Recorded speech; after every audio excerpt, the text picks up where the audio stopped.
Welcome back to another video. तो आज के इस वीडियो में मैं आप लोगों को बताऊंगा कि इस तरह के रियलिस्टिक बियर्ड आप किस तरह ड्रॉ कर सकते हैं। तो सबसे पहले बियर्ड ड्रॉ करने के लिए आपने खाली पेन को पेपर पर चलाना है और यहाँ पर आपने प्रेशर भी देना है पेपर पर। जहाँ पर आपको अपने रेफरेंस में हाइलाइट्स दिख रही हैं बियर्ड में, उसी तरह आपने पेन का यूज़ करके यहाँ पर भी बनाना है खाली पेन की मदद से। तो अब मैं मैकेनिकल पेंसिल का यूज़ कर रहा हूँ और फर्स्ट लेयर लगा रहा हूँ। लेकिन यहाँ थोड़ी शेडिंग मुख्तलिफ तरीके से करते हैं। यहाँ पर आपने पेंसिल के स्ट्रोक्स को देखना है, लेकिन ये याद रहे कि आपने हेयर्स की डायरेक्शन में ही पेंसिल के स्ट्रोक्स लगाने हैं और आपने बिल्कुल भी फर्स्ट लेयर में प्रेशर नहीं देना।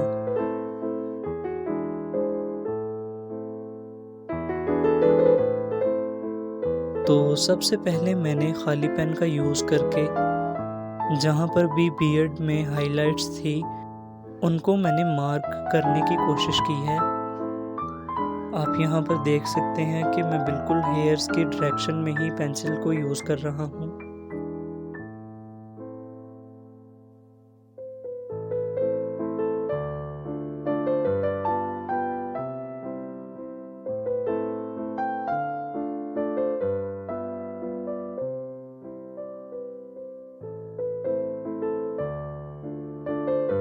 एक चीज़ आपने हमेशा ध्यान में रखनी है, अगर आपने रियलिस्टिक ड्राइंग बनानी है तो आहिस्ता आहिस्ता काम करना है।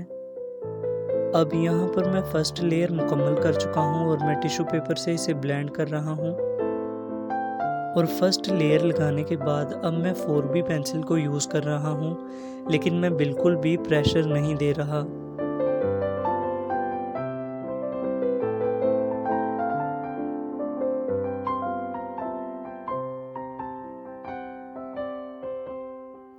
और इसी मेथड को यूज़ करते हुए मैं सारे इस पार्ट को इसी तरह पेंसिल के स्ट्रोक्स लगाऊंगा।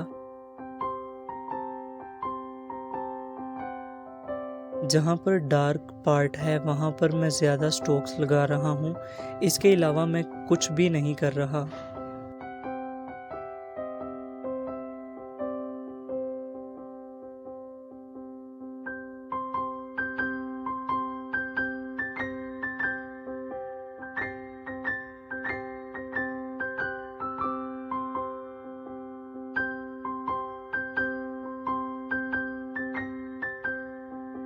इस रेफरेंस में भी काफ़ी हाइलाइट्स मौजूद हैं, मगर शायद आपको मोबाइल होने की वजह से सही दिख नहीं पा रही।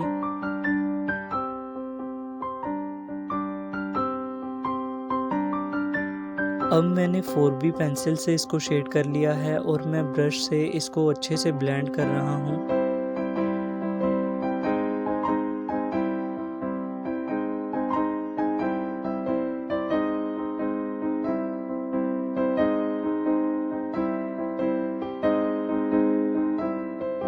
ब्लेंड करने के बाद मैं दोबारा 4B पेंसिल का ही यूज़ कर रहा हूँ।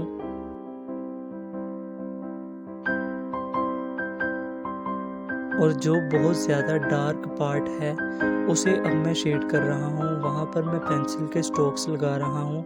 लेकिन ये चीज़ याद रहे कि मैं ये सब कुछ हेयर्स की डायरेक्शन में ही कर रहा हूँ।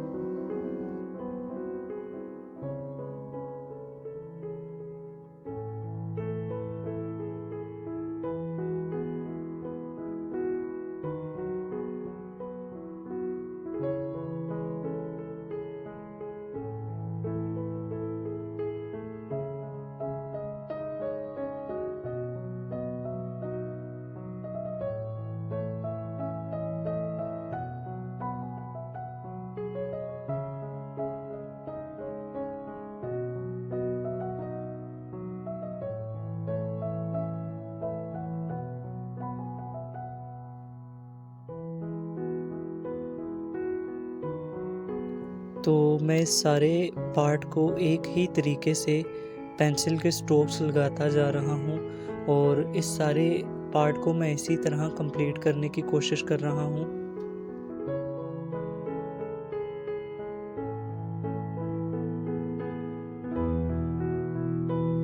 ये रेफरेंस में जितनी डार्क बियर्ड नज़र आ रहे हैं इतने वैसे हैं नहीं, लेकिन वीडियो में आपको इस तरह लग रहे होंगे। अब मैं स्ट्रोक्स लगाने के बाद टिश्यू पेपर का यूज़ कर रहा हूँ ताकि मैं अपने स्ट्रोक्स को स्मूथ कर सकूँ। और स्ट्रोक्स को ब्लेंड करने के बाद सबसे अहम चीज़ है हाइलाइट्स। तो अब मैं हाइलाइट्स कर रहा हूँ। और अब जहाँ पर भी अलग अलग मुझे बाल नज़र आ रहे हैं जो काफ़ी डार्क हैं, अब मैं दोबारा 4B पेंसिल से इनको शेड करने की कोशिश कर रहा हूँ और इस बार मैं पेपर पर प्रेशर भी दे रहा हूँ। अगर वीडियो पसंद आए तो इसे लाइक कर देना और चैनल को सब्सक्राइब कर देना।